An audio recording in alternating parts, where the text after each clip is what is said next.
angels, and welcome back to another episode of In My Bedroom, and welcome to the very first official podcast episode. Today, guys, I have with me rapper Timmy. Welcome. Hi. Welcome. Hi. Wow. Today we're going to be talking about his debut album, Church Boy, and also your artist journey. I have a lot of questions about, well, maybe not a lot because we can't stay here forever, but I have some questions about that because I'm really interested in your transition as an artist and just your journey as a whole. I want to know so much more about it. So, I have a few questions for you today, and then we're going to play a game. Games, you know. At the end of this, and I'm excited for this game because I like games. It's going to be interesting. But so my first question for you is, you just released your debut album. Yep. Came out on the 13th of December. Yep. Which is absolutely amazing. I'm actually obsessed with this album. I won't even lie. Because you know how it's like one of your friends. You know how it's like one of your friends releases an album. Or they release a song and you're not always like inclined to listen to it because maybe like it's your friend, but then you listen to it and then you're like, oh my god, like it's actually really good. Oh my gosh. No, like I listened to the album and I'll tell you what my favorite song was later, but yeah, you released this album. This was what I think I remember you saying it was a 2-year project. It took you 2 years to do this project. Can you tell us a little bit about this journey and what it was like for you to put this thing together? You know, it's so funny because initially when I was making the album, I didn't even know I was making the album. So it just started with literally just like one song that was on Cheat Code. That was Cheat Code on the album. Literally started with that, and it just started like a whole kind of just like weird process. Actually, wait, hold on. Now that I'm thinking about it, I didn't even think it was Cheat Code, you know. I think it was a completely different song entirely. It might have been either Trade It or All I Ever Want. No, it was Trade. Well, okay, it's all coming back to me now. Wow. You see, because I've just put the whole thing out of my head. It's out. I don't care anymore. I do care. It's done. The first song we did for the album was Trade It. Like the first episode we did for the album was Trade It. And at that point, I was like, okay, cool. I just want an intro, just for intro, like say G. Yeah. In the back of my mind, I was like, I knew I wanted to make an album, but I was like, So obviously, when I went to Paul, God bless him, that helped me with the intro, whatever. He sent me the demo back in 3 days. I was like, wow, it's crazy. And initially, oh man, I'm going to like the whole story about this actually, because the album wasn't even initially called Church Boy. I don't know if you remember, it was in second year, and I dropped that EP the day before Calamity, innit? And I was like, damn, like, okay, I could go on like a whole different story, innit? So that was going to be the first song for that album, and that album was going to be called The Day After Calamity. Yeah, I remember that. Yeah, so I was like, okay, cool, like, we can go there. And that trailer was initially called The Day Before. So it was gonna be like this whole little thing that we had going. It was gonna be very cool, but obviously like the whole direction just like shifted. It was just like, yeah, but it was a very interesting process making everything. Obviously, like I said, it was traded. Then I think it came to like Chico and all I ever wanted. And then I just kind of like stopped because obviously uni at the time everything was gonna be crazy, and I was like, I don't have time, I don't have energy, whatever. It's like cool. Graduated now, and then my mind just goes back to it. I'm like, okay, cool, let's work on it. Yeah. Do you know what I mean? And by the grace of God, we were able to do that, and it's been over a month now. It's like, wow, everything's just been like such a blur. The amount of love, the support, that's crazy, man. But we thank God, honestly. Yeah. That's interesting, and this is your debut as a Christian rap artist. Yeah. How? I've known you for a while now, and when we met, you were making a different, yeah. You're laughing about it, but you're making a different type, you're making a different, I don't want to call it genre because it wasn't genre, but you're making a different type of music then. What prompted this kind of change? one main thing, and it's literally only ever been one main thing. It was literally the day I made cheat code, and I literally went. I was there. I was just stuck, like in my in third year, and I was like, God, I really just don't know what to make. What should I do? And then I was like, literally just heard the voice in my head, and it was so clear, so distinct. It was like, make this one about me, and then the whole transition just went from there. Oh. It was so crazy. Like, I don't know how. Like, I came up with the hook for cheat code in about maybe like 20 minutes after that. 20 to 30 minutes. I recorded and I was like, this is one of the best things I've ever made ever. I was like, the instrumental was just like, I was like, wow, this is incredible. So I was like, if this is what Christian rap I can like cook up, I was like, why the heck would I just not stick with this? Yeah. And obviously under God's direction and everything like that, I was just able to kind of like just flow. I'm just like, wow, everything just really just came together. That's really interesting because I've been very curious because like in seeing your journey and seeing that shift and that change, I mean, it wasn't something that was shocking to me because I'm like, yeah, this is very much Isaac. Because I remember you going through a period where you took down all your music. Like, all your music was just gone. The thing is, even with that one, like, it wasn't even due to the fact that like it wasn't in the certain direction. It was just due to the fact that I hated the songs. Like, I think the more like I grow, like I promise you, I've listened to that album a lot now. I've listened to Church Boy a lot now. I'm starting to do my head. This is why it's starting to do my head. This is why you never trust a musician or an artist because they will switch up on you. Don't be like, they will release an entire album and then 2 days they say like, nah, and it's gone. I won't delete Church Boy. It's my first album, whatever. It will stay there forever and ever and ever. But it's like, it starts to do my head. No, see, I completely get that because I literally said the same thing to someone. I was like, especially at this level, when it's like you're the one that you write the song, you perform the song, you mix it, you master it, you work out, you sort out the campaign. You've heard this song so many times that by the time it comes to the song or the album or the EP being out, it's like to you, you've already like, you move probably like 4 or 5 songs past it. You've completely left it behind. So it's like kind of like a weird space where it's like, oh, I have to promote this thing and I have to put this thing out, but it's like, it's so far in the back of my mind, I'm just not paying attention to this anymore. No, it's not. It's like, I literally like, I sat there, even after I made that album, I was like, I need like a year break. Like, I need like a year off. Like, I genuinely need to take a big fat break and just like not do anything else after that. And it's so funny because literally like a day or 2 after the album came out, I started writing again.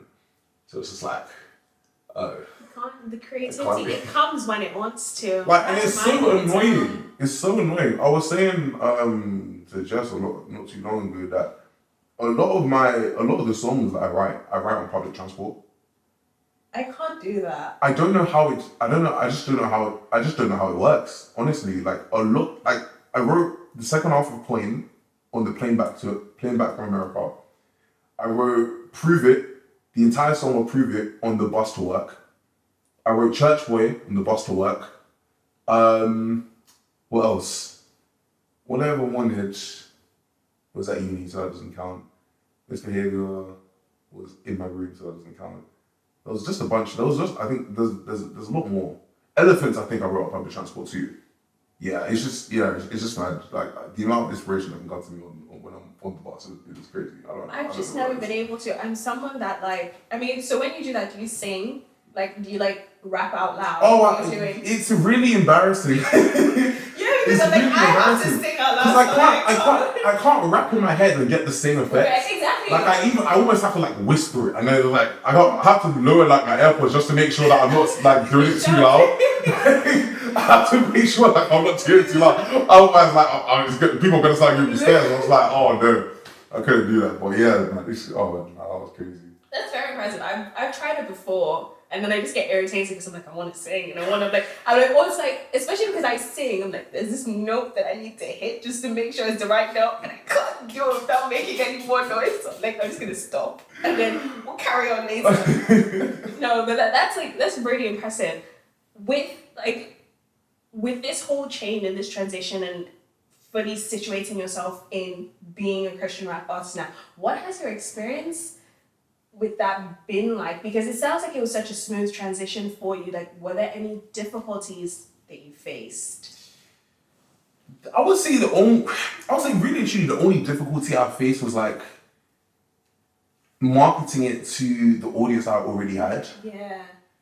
Because a lot of the people that I've like built up on like social media and all that stuff, like the kind of like following and whatever I built up on social media, like the initial perception of me was like, okay, cool, this guy, he does music, he's hard or whatever, like he might be crap, whatever, cool. But when you switch over to like the whole Christian thing, now it's like, oh, there's a bit of niche now. There's a bit of so what's the word? Exclusivity.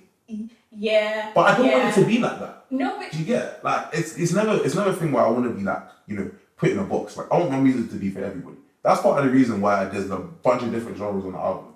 Do you get? I've got the rock thing, the R&B thing, the rap thing, like everything's there. Like you guys to like digest. That was literally something that I noticed and I loved so much. And that's why I was like, I actually need to ask you if you are a Christian rap artist, because I'm like, anyone can create a song and write it about anything.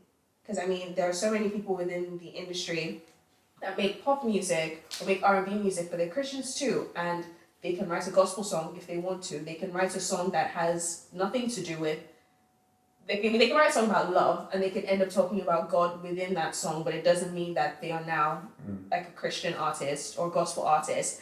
So listening to the album and listening to all the different genres, I was like, I love the fact that all of these songs are still so relatable. They're not what you would call like gospel. It's not what you would call gospel music. So like anyone can listen to this song and take away the message in the song without feeling like they're being boxed into that, oh, I'm listening to gospel music, or I'm listening to Christian music. Because especially in such a secular world, I feel like there's this kind of like, what I call it, stigma around listening to gospel music, because it's very much like worship music or praise music, and it's directed in a certain style. But I think the most important thing about gospel music is the message that you're sending across. I mean, worship music, it's a different message that they're sending across. It's more about like, what's the word I would use?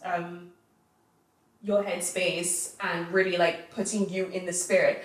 But message is the most important thing when it comes to a song. So you writing those songs with those different styles, and it was so many different genres. At a point I was like, I hear Chelsea beats here. I was like, is this rock? And I was like, this is so like quintessentially like 90s. I was like, what's happening in this album? But the thing is, it all went together like so well. I'm glad you think that, to be honest. Like I spent so long trying to figure out that track list as well. I was like, okay, cool, I've got all these bunch of songs now. Where do you go? Where do you like? I even said Prove It and Misbehavior were 2 last-minute additions on the album. They were never initially going to make the cut. But it was like, I had these songs, and then the Misbehavior beat came to me like a few weeks before I submitted the album off. So I literally had like, okay, cool. I was like literally racing at time to try and complete that song. And I was trying to make sure I didn't rush it, because obviously you hear the first half and you're just like, wow, you literally need to do this justice. So I was like, cool. I'm in my room now and I'm writing. I'm thinking to myself, what more do I have to write about? Like the whole message on Church Boy is there. Like after Rise, like you don't really need anything much more. But apparently I had a lot more to say to you, yeah. So everything just started to flow. And just like when you enter that kind of like state of mind, it's like, wow, like you really can just write about anything, just do anything. And I think one of the most important aspects of like, me now becoming like what a Christian rapper is, trying to make everything like accessible to everybody. Because obviously that you've got the beat switches on there, for example. Yeah. Like cool, you can start off with the introspective thing and then go straight into the into the acting. Yeah. in my head, like I'm always planning ahead. I'm thinking about, okay, cool. How's this gonna sound at a show, for example? How would this sound if someone tried to put this on like a TV show or a film? Do you get? Yeah. That's where my mind is always at, and I'm thinking to myself, okay, cool. I need to be able to make sure the song is suitable for all of these like different environments. I want like the music to be for everyone, for everything. If that makes sense. Like you can use it in any single. Like you could go. I want it to be a thing, right?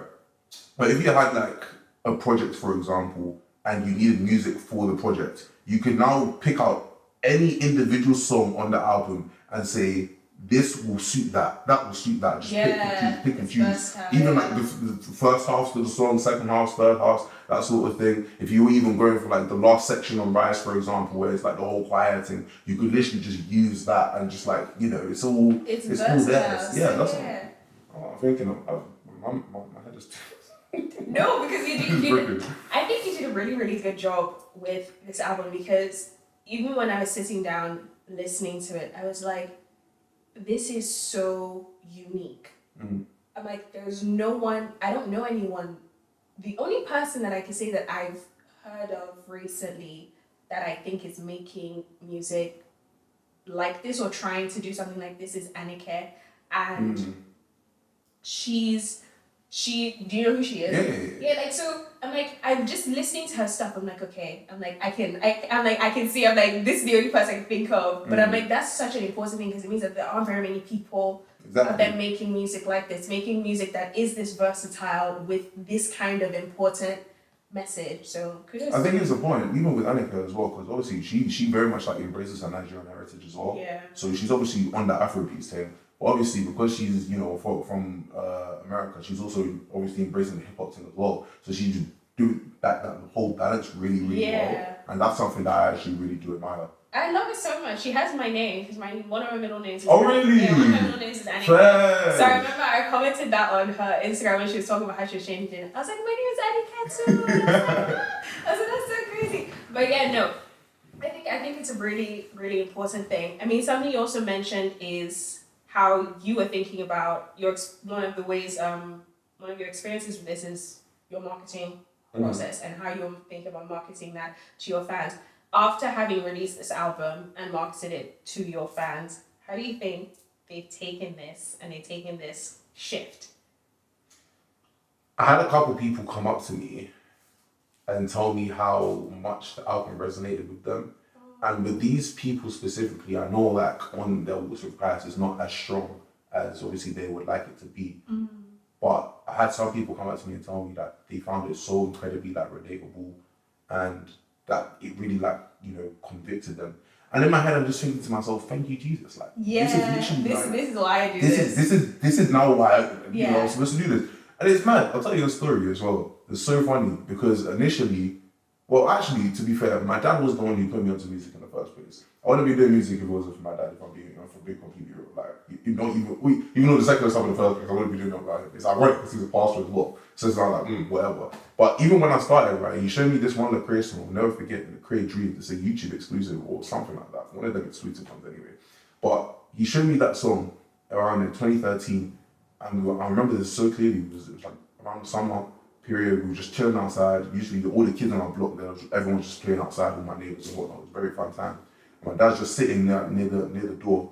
And what do you call it? He's on his iPad. He's showing me the song now. He's like, Isaac, why don't you think about like doing a rap or like a rap? He specifically mentioned do a rap about Psalm 23. And I was like obviously, I told him. In my head, I was like, oh. But I told him, I'm like, yo, you know what, baby, like, you know, say nothing. All them years later, it took you this long, but you finally made it. Bro, and I told him that, and he just started laughing. He was just like, oh, look at where we are now. Like, you know that fool, right? Look at us. Bro. You know the funny thing is, and the annoying thing is, they're always right in the end. Bro, it's mad. They are actually always right in the end. And it's like, I get it, you have more experience, you've lived life more than me, but still, must you be right? Because, like, can I just be right? Even without, like, my experience and with my lack of knowledge. Like, what? Like, let me have one at least, like. No, no, It's so bad, but yeah, like, I'll never forget. Honestly, that would be like that's like my calendar event. It's like that. I will never ever forget that day, like ever. That was like the first. I was 13 at the time. Was I 13 at the time? No, it was 2013. Sorry, You're 2013. 11. Yeah, I was 11. I was 11 at the time, and just like the whole process just started. But to be honest, that was like where the initial interest came from. I didn't start properly until I was like 13. That's when like, okay, cool. I started like writing my own lyrics and stuff like that. I never recorded my first song until about like year 10. Yeah. And then, yeah, that's I think I was about that age. I think I wrote my first song when I was 15 because I started writing poetry when I was fair enough. when I was 10, around that age. Actually, no, when I was about 8. That was when like I realized that I could write poetry, but for a really long time I just couldn't write songs. I was like, I would tell people like I can write poetry, but I can't write songs, which doesn't really correlate. So I was like, you told me I can't write like songs, I can do poetry. And then when I was 15, I just wrote this song, and then my mom was just so obsessed with it. My mom, by God's grace, I get to a point and I have all these fans and whatnot. I'm so sorry, future fans. My mom is always going to be my number one fan. No one can take that position from her. She has it. She'll get the award. She'll get all the accolades that go there. She's my number one fan. Like, she's been encouraging me from day one. I mean, my family is very musical, but like in terms, I mean, every mother is kind of like that with their child. They're like, go do it. They're like, go sing, go. Let me record. She's like, you want to do music lessons? They're all like that. My mom, no, like in terms of like paying attention to my music, she's been obsessed with it, and that was where my music journey really started. And I think I released my first song when I was 16. Wow. Serious. It really is a journey. Whenever people talk about it, it really is a journey. Mad, Carl. It's not like you started this thing like yesterday. It's like, bro, it's been a process. It's even you just talking about like that story of things that your parents will say to you at a very young age when they see the things that you're interested in, and it's like you hear it and it stays somewhere in your head, but then when you get to that point where it really counts and then it comes to the front and it comes it's just really it's something, man. It's that's all I can say. It's something. But I'm curious to know as well, has changing genres impacted your relationship with music? No and yes. It's weird because I'm like a generic music lover, like in general. Like I will listen to any and everything. Yeah. I'm not stuck in the box of rap and hip hop. I will listen to pop if I need to. I'll listen to the R&B thing if I need to. I will listen to rock, hardcore rock sometimes. I listen to the metal things. But that's just for me to gain inspiration. Yeah. That's just for me to understand what the other genres are, like, trying to explore that sort of thing. I done said to myself, after I released Church Boy, I want to do a pop album. I done said that. I done said that to myself as well. I got the name, I have the concept, it's there, it's coming. Like, it is. We'll see. Hopefully by the end of the year. Like genuinely, the pop album is one of my biggest like passion projects right now. Like I'm so excited to make this because I genuinely like, I love that genre so much. I really, really do love that genre so much. So it's just like really resonates with me. So to be able to turn that into something like, obviously for his glory, it's just now like, cool. How do we make this better? I'm actually so interested to see what you come up with. Same. Same. It's actually crazy because I'm sitting down here thinking, it's like, when you go to like a lecture, like you go to a lecture and there's this person speaking, just like, I just want to get all this information. I want to download all this knowledge. And then you walk up to them and you ask them like, so how'd you come up with this idea? They're like, I don't really know. It just came to me, and they say something so casual. It's like I'm sitting down here thinking, I'm like, how did Isaac create this album? Like, how did you sit down? How did you do this? How did you put this together? How did you do that? It came to me in a dream. That's your response. I'm looking for all the technical details. And how did you mix this? How did you master that? How did you do this? What was the songwriting process? Where were you when you were writing this song? What were you thinking? What were you eating? I want to know the details. And what was your headspace? And you're like, nah, it just came to me in a dream. Like. Do you know what the maddest thing is? I feel like a lot of people say that because they genuinely don't remember. Because a lot of these things, like Trading was made like what? 2021? Yeah, that's a long time ago. Like, that's a long time ago. I remember where I got the inspiration from. That was after listening to GID's album when it came out. That was Forever Story. So that was the inspiration for that. So the first track of that was like directly inspired by Galaxy, the first song of that album. So I was like, okay, cool. I went to Port, I was like, what can we do here? Do you get? He did that. Do you know what I'm saying? So I love picking up inspiration from other places. Like I done said Church Boy 2 is going to be very much like Kendrick inspired. Like that's the kind of like the vibe that, you know, I'm trying to go for, because I was like, cool, I've done this, I've experimented. How can I level up the experimentation? Do you get? And obviously when Kendrick dropped GNX now, I'm thinking to myself, flip. How can we get to this level? Do you get? But obviously everything, I'm not like, it's not saying that what do you call it? I'm a consumer of such music, because I only say that I listen to those things just so I can get inspiration. Obviously, I understand that's important for your heart posture to be correct and all that stuff, and trying to make sure that you're not influenced by all these other things. But me, my heart is set on like, you know, my mission, and my mission is just making this music for God and being able to try and bring souls into the kingdom. You get? Yeah, but I mean, it's this is also part of the way that you do it. Yeah, exactly. By creating things that people relate to, whether they see themselves as Christians, they don't. You create things that anyone can relate to, anyone can vibe to and enjoy. And music and food bring people together. That's one of the best reasons. You know what I mean? You put food on the table, wherever is going to show up. So you do it through music. Like, you create something that everyone can find something that they enjoy and they're more likely to gravitate towards it and pay attention to what is being said and be blessed by it in the process. So, if you had to restart your music journey from day one, what would you do differently? It's a good question, isn't it? I would learn keys. I would learn keys. I would learn keys. To be very honest, I didn't actually know if you would have an answer to this, but also you learn keys. I mean, that's an interesting one. Because to this day, it bugs me to even think about it. I could play drums. I started learning drums in year 2. To this day, that's the only instrument I can play. But I mean, that's at least one, so people can't play it. I understand that. I understand that wholeheartedly. Trust me, I get it. But you see that keys thing? Yeah, no. Especially when I'm trying to produce on my own, because me personally, I hate production. I hate doing that. Are you serious? I hate producing on my own. Like, genuinely, it bugs me so much. Cause I used to be so good at it, and then I fell off. I took a break for like, 2-3 years? And then everything just left me. I tried to start again so many times. I was like, flip. And I couldn't do it because I didn't know how to play keys. I don't like the whole loops thing. Obviously, I understand, like, you know, being able to, you know, sometimes loops are very situational. You get, sometimes they're great, sometimes they're not. But me personally, I would rather play all the melodies that I've got in my head. I can only do that if I know how to play keys. And I can't play keys.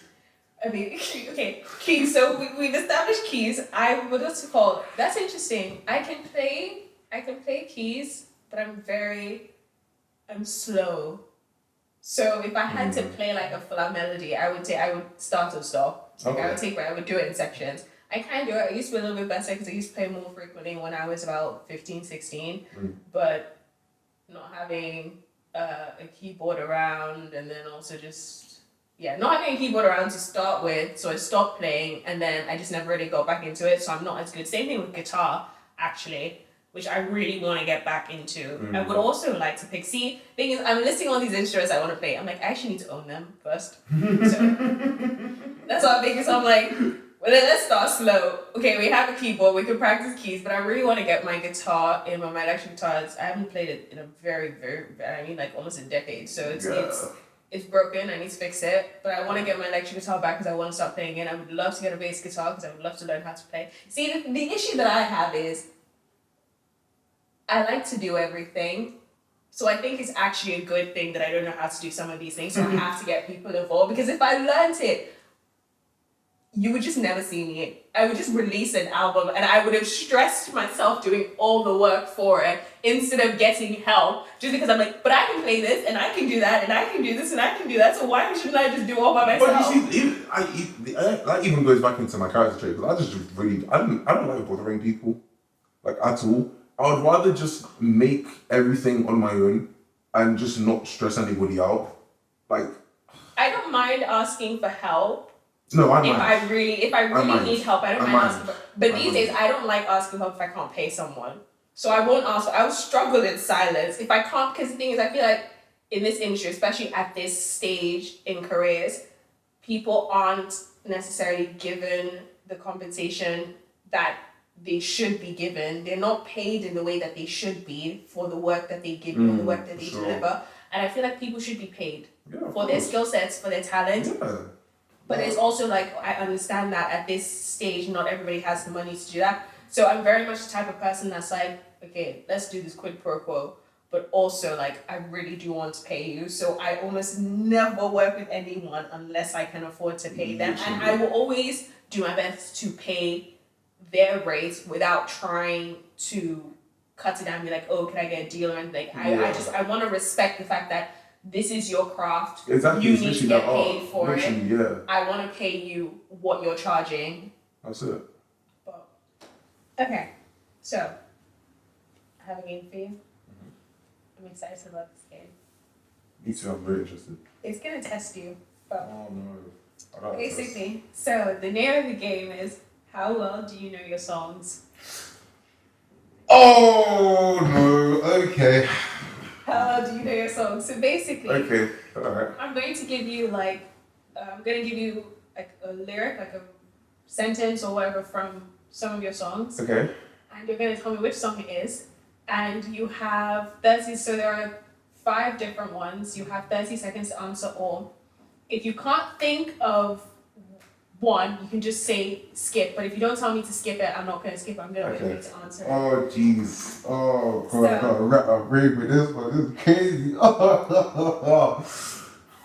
Okay. I pray for you because I don't want to be a mean person, so I'm hoping you actually get these right, or at least some. Oh. That would be quite unfortunate. Okay. Are you ready? Okay, I'm ready. Okay. I just hope I don't go wrong, no pressure. You know it ain't too far. You know it's true. Trading. Okay. Devil try, steal, kill, destroy. I told bro he can't be here. Prove it. Okay. You need to take some time to understand the process. They said I'm doing the most. I said I noticed.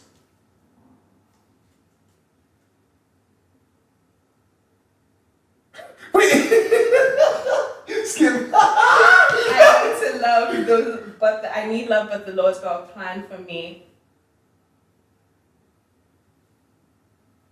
Chico. Okay, that was the last one. Wait, dude, what's the one I skipped? Because it was in my head, I was like, what? Church boy. No, I'm so vexed. How did that one throw me? But I mean, you got 3 out of 5, so that's quite impressive. And you actually had the time to answer 4, so that's very impressive. Oh. Because I was actually scared for a while that you weren't gonna get it. Oh. How did I miss that? When you said the name of the year, I was like, flip, I'm clapped. That was stuff I'm ripping this out. I'm very impressed because I know me, I'd stumble and I'd be like, I'd be like, I wrote this song and I don't know what it is.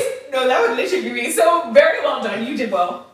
Wait, you said that I was a 3 out of 5? No, yeah, so you got 3 out of 5 right. You answered 4. So do you want to know what the was? Okay. Everyone knows me for music. It's long, but I gotta do what really matters. I see you. That's impressive. You just counting this song. That's incredible, man. What the heck? How could I No, miss but the that? thing is, it's actually because the thing is, because you rap, you're talking, so there are lots of words. So I'm actually quite impressed because these are like, it's like all these words are like hiding in your song, all these sentences. I'm actually quite impressed that you got it because it's not like a song. Because I probably just like sing the melody, but I'm like you're like talking and you sing a lot of words in some of these. Jesus, man, that's nuts. That's oh impressive. my gosh, what an incredible couple. I didn't expect that to happen. I'm proud of myself for that game. I was so happy. No, that's good. That's cool. When I came up with that game, I was like, yeah, this is it. I'm proud of myself. That's cool. Very well done. I'm impressed. But unfortunately, sadly, that brings us to the end of this episode. Oh. That brings us to the end of this episode. Thank you so much, Isaac, for being here. It's been so fun to chat with you about your album and your artistry. And guys, go listen to this album. It's absolutely incredible. I will put all the links in the bio and everything for you to go listen to it. I'm glad you listened to it because I feel very released. Dude, it's been a month. You're not that old. Sorry. It's okay. It's okay. I know that's silly, but come on. It's fine. But before we go, as usual, I have the inspirational quote of this episode for you guys. So this episode's inspirational quote is by American businessman, the founder, executive chairman, and former president and CEO of Amazon, Jeff Bezos. I know that's a lot of mouth. But yeah, he's that incredible, Jeff Bezos. And the quote is, "What's dangerous is not to evolve." We've spoken so much about changing and transitioning and just growing on your journey. So that was an appropriate quote. So that brings us to the end of this episode. Thank you guys so much for listening to this episode of In My Bedroom. I hope you enjoyed it. And you can listen to more of In My Bedroom on Spotify or Apple Music Podcasts. Thank you guys for watching and listening. It's what it is. Messed it up, you did.